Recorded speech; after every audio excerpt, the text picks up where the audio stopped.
Episode 32. Dude, do the math on that. We've been doing this once a week. For a month. That brings that, what, 8 months? That's 8 months, dog, of podcasting, bro. 8 months, nice and smooth. We develop a good system on you pick the topic, I pick the topic. The next week, we come up with some good points, some good takeaways that people want to listen to, want to hear about.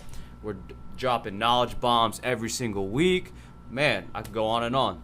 We're just going to keep riding it. And I felt like we had something to tell, and we wanted to prove that concept by doing that. We didn't know how it was going to go. We didn't overpromise ourselves anything. We said, let's just ride one episode a week. It's very manageable, and we'll figure it along the way. We figured out how to do the audio better. We came up with better topics. We have better conversations with one another. And more importantly, it's helped other people, right? People are, members come in class and they're like, hey, I heard the podcast you did last week. It was great. And then I'm like, okay, what did you learn? And I was just going to say, we're getting great feedback. Yeah. So that's what it's about. And a lot of the ideas that we come up with the podcast come directly from group class or a conversation we're having with the client. So it's in the moment. So it makes that information more relevant to them. Yeah, it's just, documenting what we're doing, documenting questions we're getting, answering them, to the mass majority of people, because chances are people have these similar thoughts, these similar questions. So I think we're doing a great job at delivering the answers to those questions. Yeah, and we're going to keep doing that. So keep asking us questions, guys, and we love to help you guys out. And if we're talking about something and you feel like you learned something, and you might have a friend or a family member that might have that same question or want to understand what we're talking about, just go ahead and share it with them. Shoot them a text with the link. Let's try to spread the wealth.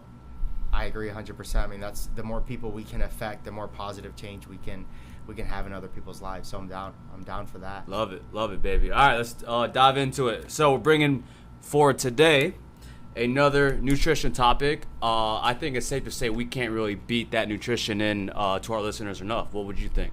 We just got to keep selling that conversation. It's the culture of nutrition, the way we culturize, the way we get people to move properly. And if we can create that same normalized conversation about food and dieting and nutrition, the way we do about keeping flat backs on the deadlift and full range motion on the squat, then we are going to be able to help them that much more. Yeah, and I can tell you firsthand, other gyms, other coaches aren't doing that. They're more focused on just, being a movement specialist. But we try to go that extra mile, take that one step forward, and providing intel on, proper dieting, proper nutrition. Well, you have to. People can get fitter, they can get stronger, they can move better, their cardio can even improve without changing anything about their diet. Unfortunately, they won't get the body composition results that they thought that a program like this would give them. So if for me, it's selfish too. It's a retention tool, meaning I can keep them here longer with us if I can get them body composition. If they like what they're seeing in the mirror, because at the end of the day, that's why they came here. Exactly. So cool, man. Let's dive into it. We got food hacks. What's the first one you got for them?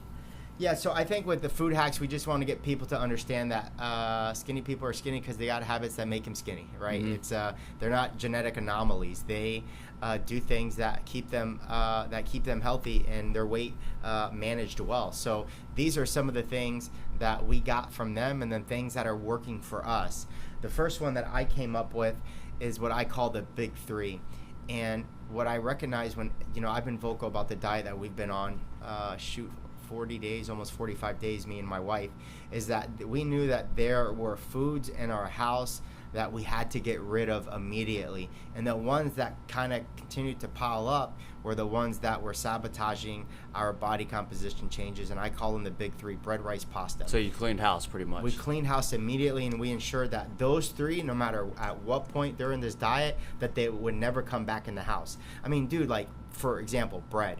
We had 4 different types of bread in our house. We had hot dog bread, sandwich bread, hamburger bread, bagels, and we're like perplexed and mind blown about how that bread, like, it wasn't like we went to the grocery store and bought all those things at one time. They slowly creep themselves ended all up in the pantry.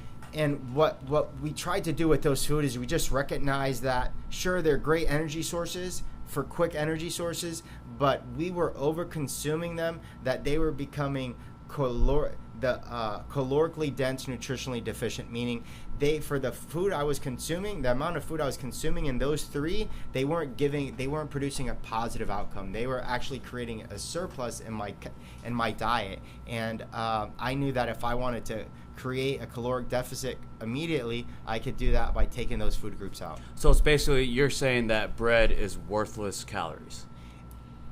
For 99% of the people, yes. Yeah, there's not too much, beneficial nutrients that you could find in a more, a better alternative that can provide more value to your digestion, your whatever, any nutrient that you think you can get with bread, you can get it 10 times better somewhere else. Okay, so no, I like that whole, you guys cleaning house. We've been doing that at my house as well, but not necessarily bread, because we don't eat bread like that, but peanut butter. Ooh, that's yours? Yeah. We've been hiding the peanut butter just because that one's worse, bro, because you can easily over consume peanut butter. It's less volume, so you can eat a shitload of it. And peanut butter is like in that in between, like, is it healthy for you? Is it not healthy for you? Some say it's good, but I mean, it tastes good. I love eating it. So so if you can kind of get that concept out of sight, out of mind, and just kind of clean house, throw whatever away that isn't really delivering you any benefits as far as diet wise, just get rid of it. And then especially bread. I mean, when I eat bread, I always encourage people, if they are craving a cheat meal, I'd always say, hey, you know what, maybe you should eat something sweet, maybe ice cream or a chocolate bar or something over pizza or a hamburger bun. Just from my personal experiences, when I eat bread, that bread will sit on me all freaking day, Interesting. Yeah, and I think a lot of it has to do with the gluten, and a lot of people are intolerant to a lot of this stuff, and they don't even recognize it. They chalk it off as like, I just always feel like shit when I eat that. Well, that it's the bread. Some people get more, obvious symptoms than others. Yep. But just some common ones is like, super bloated, gassy, runny nose, achy joints. A very unique one I get inflammation in my low back. No way. Really. It's achy joints, low back, inflammation. Wow. Uh-huh. How long does it take to clear out? 3-4 days? Yeah, I'd say maybe a couple days. Okay. But so if I eat a bagel in the morning, I don't digest it. Like, I'm not hungry by dinner time. Wow. And it's not like I'm over consuming like breakfast as a whole or something like that. It's just my body doesn't digest. It's got to be the gluten or the wheat, but I'll be full all freaking day from eating a piece of toast or something like that. I can't digest it properly. Hey, you should put bagels and corn together, and then when you poop out the corn, you know how long it took to digest the bagel, dog. Bro, I don't like bagels either, man. There's something weird about it. You don't like bagels? No, man. There's something really weird. I don't know. Bro, I'm a sucker for everything bagel with cream cheese. It's just so chewy. I mean, we're so off topic. It's so chewy that it's hard to compare it to bread. Like bread, you can toast it nice and get a good bite, and you're you know what I mean? You're moving through the sandwich. Like with a bagel, like my jaw's working like extra hard overtime. Yeah, you're tired of chewing. Yeah, so it doesn't do it. So anyways. All right, let's get back on track, baby. Cool. So big three, rice, pasta, and probably the most hurtful one is bread. 100%. In my opinion. No, I agree. So with that said, we've also agreed that once we come out of this diet into maintenance, we are not bringing those food groups back into our home. It's a non-negotiable. You don't need them, and they hurt. They really do hurt. Maybe white rice occasionally. No, and it's not that I won't eat it, but we agree that if we want to eat those foods, we have to have it as a cheat meal or go to a restaurant to have it. But the reason for that is if you slowly slip it back in, you end up 6 months, a year down the road with fucking 5 breads in your house again. Yeah, don't eat it, right? Don't buy the pounds of rice. Don't bring it home, right? Yeah. Go eat it. Leave it Get it out of your at system the restaurant. Yeah, okay. Heard that. So next one I got is my fasting protocol. I've been practicing fasting for going on 2 years. And, I mean, there's so many benefits to it that I just kind of want to share with the listeners. The first one is if you start to fast, you skip breakfast in the morning, chances are you'll consume less calories as a whole throughout the rest of your day, right? So, I was kind of just doing that naturally. I didn't really think to do that. That wasn't really my mindset, was to eat less calories by fasting, right? I just thought, it worked. I was seeing more and more intermittent fasting stuff flooding the internet, so I'm like, hey, let me give this a shot. So I started fasting, and it was an easy transition. When I was kind of coming up with a diet, something to follow, I came across this blend of intermittent fasting and the anabolic diet. You heard of the anabolic diet? A little bit. You can affect your hormones by eating certain foods? Yeah, basically it's kind of shifting towards a higher fat, higher protein, less carbohydrate type deal. Okay. And one of my mentors, my online mentor, who I came across this diet, he blended the anabolic diet with intermittent fasting. Interesting. And when I'm eating higher fat, higher protein, it's keeping me fuller longer to really correlate with being able to fast longer. Does that make sense? Yeah. Follow me? Yeah. So, that's just, one benefit is I'm eating less calories, not even really trying to. Because you're taking out that meal. And then, too, because you're hungrier longer on the protein and fats. So, when you eat those meals, what are you looking for? So, what's a big lunch for you then? Well, like I said, it's going to be basically a large quantity of protein and fat. Okay, so I've been eating a lot of red meat. I like red meat, that's another. I think that's a myth we might have debunked previously, right? Red meat, too much red meat is bad for you. I mean, obviously, I'm not going to get back into it, but there's so much benefits there. So I eat a lot of red meat. It'll be between 8 to 12 ounces of meat in a meal. Okay. Whether it's ground beef, steak, whatever, and then I'll do a whole bag of vegetables. Okay. And that's how I kind of distinguish myself from what I'm eating here compared to keto. Because as soon as I tell someone I'm on a real high-fat diet, they're like, "Oh, you're doing keto?" Yeah. But it's not, because I'm eating a shitload of veggies that have that carbohydrates in it. Yep. And then I'll do a handful of nuts or a half of avocado. It's really that fat that kind of keeps me fuller longer. Okay. And that's really what both meals look like. I eat lunch, I eat dinner, and I don't really geek out about my fasting window. I'm not checking the clock. Oh, I got 22 minutes left until I can eat. I got to wait 22 minutes. No, I skip breakfast. I do what I got to do, whether it's working out, whether it's, do some stuff for the business, whatever. And then I eat after. Right. So it was really not a hard transition to do. And I think people overthink the process of oh my God, I'm so hungry in the morning. I'll lack energy, or I'll get lightheaded during my workouts and stuff like that. But yeah, not only that, but another good benefit of fasting is my stomach shrinks down to its normal size every single day. It shrinks back to that normal size. Because I remember you mentioning it. If you're constantly eating, consuming calories, your stomach is constantly in that overdrive mode. Yeah. Yep. You want to kind of elaborate on that a little bit? No, fasting for me, one of the immediate benefits are giving the stomach time to rest. And if you're constantly eating, there's guys eating 5 to 7 meals a day. Their stomach is churning all day, and they're not giving a moment to rest. It's like never turning off the car, right? And so by fasting, you create an amazing window where you can turn off the car. You can turn off the stomach and give it time to rest. So when you have these meals, it is fully digesting and working at max capacity, and that's what we want. Yeah, and then it's also keeping your sanity. If you're eating 7 to 8 small meals in a day, crazy, man. Every 2 hours, very stressful. As you're eating your small meal, you're thinking about how long it's going to be to your next one. I've seen it firsthand. So, but all these years, that was the huge misconception is you got to eat all these small meals so your metabolism keeps running, right? How many times have you heard that one? All the time, dude. So, it gives you that peace of mind to hey, you eat at a certain time, you eat, you're full, you eat till you're full, and you got plenty of time to your next meal. You do whatever the hell you got to do, throughout the day. And then also I kind of came up with this, I'd say within, the last couple months recent. I kind of will extend my fast around cheat meals, right? Nice. So, say I do this every year now for Thanksgiving. Thanksgiving meal, it's coming up. I'll feast all the way till that Thanksgiving meal, because chances are you're gonna eat in that Thanksgiving meal enough calories to last you for a week, right? Right. So if I know that, I'm not gonna eat until Thanksgiving. So you're going 16, 18 hours of fasting. Yeah. I'm just gonna keep all my calories for that meal and not eat beforehand, because I know what the hell's gonna go down. No, that's really good. I call it the checks and balance system. It's an opportunity. This is one of the things we said. This is what naturally skinny people do to stay skinny, and that's if they realize they eat something that's calorically high or considered a cheat or something that they don't normally eat, they naturally make up for it by skipping meals. They do it. They don't call it fasting. They could care less.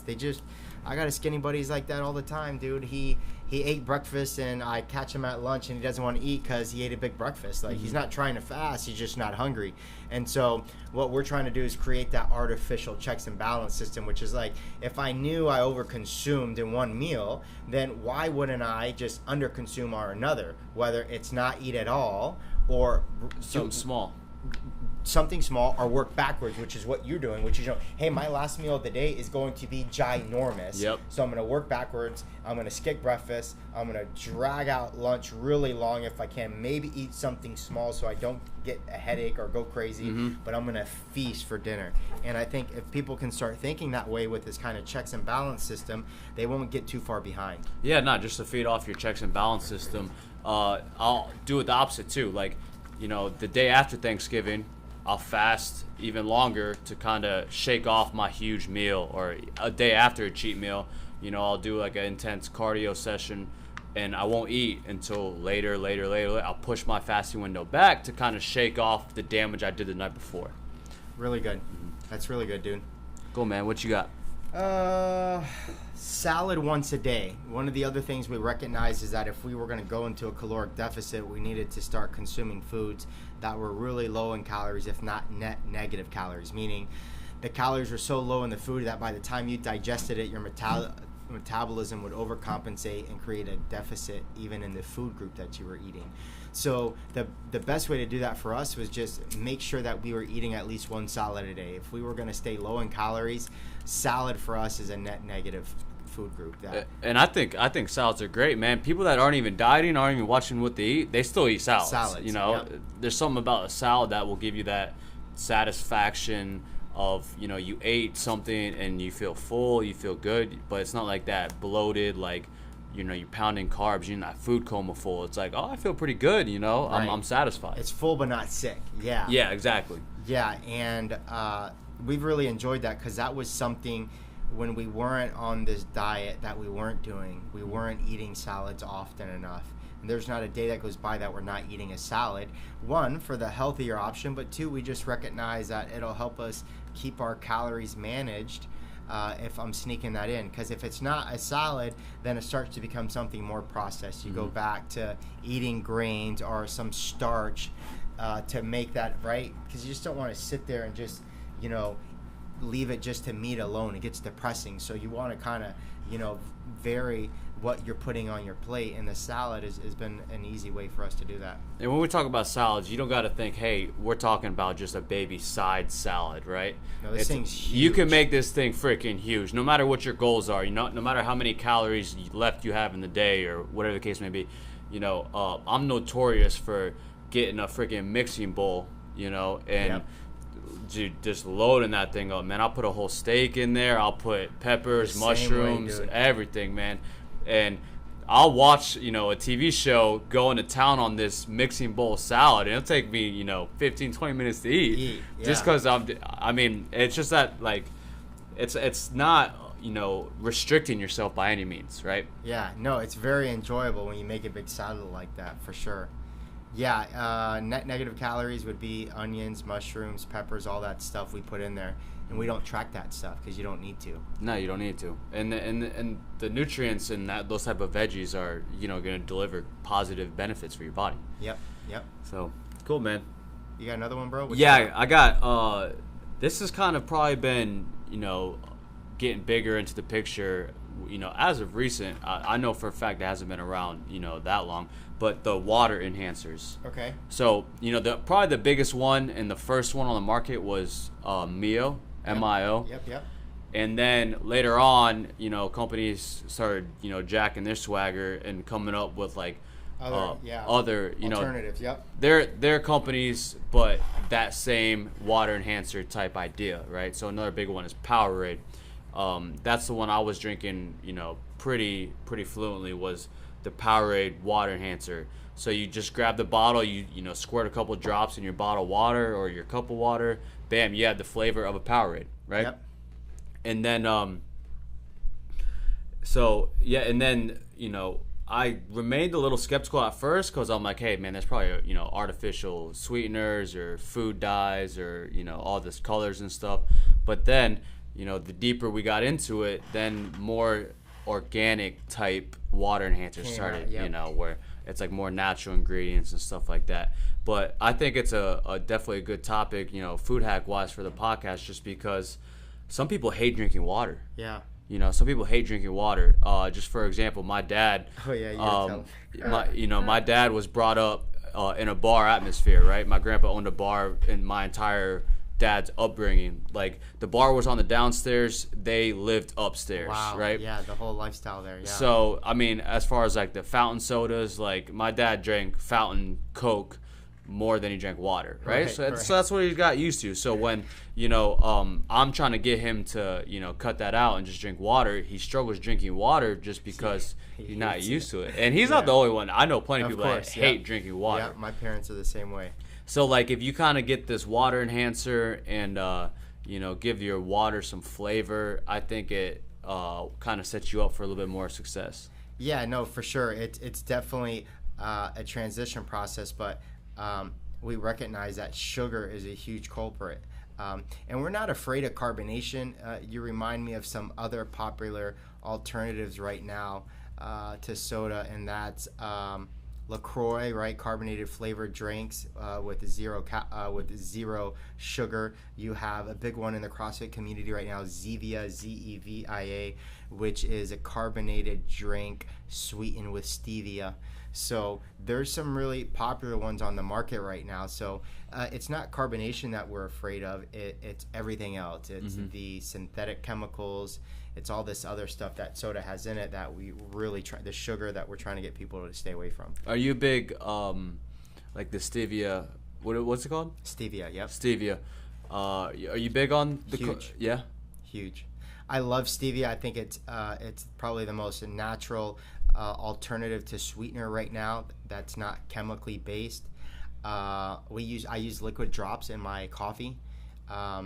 I've put it in carbonated drinks that have no sweetener in it. So gives that a little sweeter taste. A little sweeter taste. But the ones I've been buying now are like a lime carbonation from Aldi's, and it has no sweetener in it. And then I pour a couple drops of the stevia, and it's money. It's just enough to break the kick, because I was a huge diet soda kid for a really long time. I could drink that stuff all day, but I recognize that it's probably not the best for me. It's probably worse than the regular stuff. It's terrible for you. Yeah, because you're putting stuff in it you're putting the chemical sweeteners in there as well that you're not getting in regular soda, because they're just putting sugar in it. Yeah. Gotcha. What you got one more for us? I would say the last one is such a practical approach, but it's one that I think people don't think about a lot. It's bringing their lunch to work. Okay. And there are a lot of ways to do that. I know with your experience food prepping, you do it a little bit differently, but I like fresh food, and for me to bring food to work to be fresh but without having to do extra work is to overcook the night before. And so my wife, she cooks for 3 people, even though she's really only cooking for me and her at dinner. And that allows me to have an extra meal that I could take to work the following day. Because I just recognize that if I don't bring food to work, I only have 2 options. I could try to fast and try to make it home without a headache, which is nearly impossible. Or I'm going to make a split bad decision and go eat the closest fast food I can find around here. And both of those things did not work out for me when I wasn't on the diet. So I knew when I started to implement new habits on this diet that I had to make sure that I was bringing food to work. Yeah, so you're basically preparing for the next day without, going too far out of your way on cooking dinner the night before. Right. You're just cooking a little bit extra. The other alternative would be to meal prep. days in advance, right? Yeah, nah, I can't do that. I probably go couple days. You know, Right. if I'm cooking Sunday, I'll probably Till Tuesday, Wednesday. yeah Tuesday. Max. Wednesday's a stretch. Yeah, that whole cooking for 7 days out is gross. I mean, I can't imagine what that food tastes like On that next seventh Saturday. day? Yeah, Oh, Sunday. hell, nah. It can't be good. It can't. Nah, it gets. And there's some other things that, you know, when I was thinking about this, Brett, is that I read the research article. I'm going to try my best to remember to post this in a link, and that's the longer the refrigeration life drastically reduces the nutrient density of the food. Makes Keeping sense. the food refrigerated longer per day drops the nutritional value of the food the longer it's in the fridge. So what, for instance, the 10 grams of chicken constantly keeps getting dropped per day. Both cooked and pre-cooked. Cooked Okay. post fridge Okay. before it gets into your belly. Yeah. Okay. That's the article I remember reading. That's a good question. Whether there is a shelf life for expiration. I'm just not sure if that shelf life transfers into less quality food. It has to be. That has to be. Yeah, you figure so. So Fresher the better. exactly. Yeah. So with that in mind, I want to get the most out of the food as possible. So I want to make sure it doesn't stay in the fridge too long post cooking.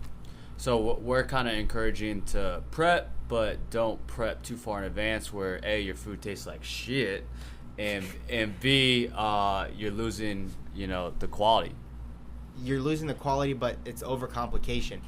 We believe, we talked about this with how we do our to-do list and stuff, and how Been we killing that, both- by the way. Thanks, baby. Thanks to you, my Yeah, man. Is we talked about how we both had those what do you call those journals that we used to have that had all the shit in it? Panda planner. Panda Planner is one of them. A lot of these common, but at the end of the day, it gives you like 10 different things to do per day. Yeah. And what we recognize is that it's just too much shit to do. It creates resistance, right? Yeah, give me an empty blank piece of paper. Make it simple, Mm-hmm. right? And what's happening with meal prep is that people have overcomplicated the process, that no one even wants to start to process because they know how It much takes so long. work Yeah, they think it takes. it should be a couple hours worth of work. to just get that done. And so no one food preps. So it's why I really stay away from that, because it's overcomplicated a really simple practice, which is to just be a day ahead. I don't need you 10 days ahead, man. I need you a day ahead. And the best way for us that we've done that with great success is to bring lunch to work every single day. Yeah, it just comes down to that same point we talk about all the time. You know, if you fail to prepare, you're preparing to fail, right? Yeah. So you don't got to go crazy. Just set yourself up with meals tomorrow, right? Keep tomorrow, you know, decision free on what you're gonna eat.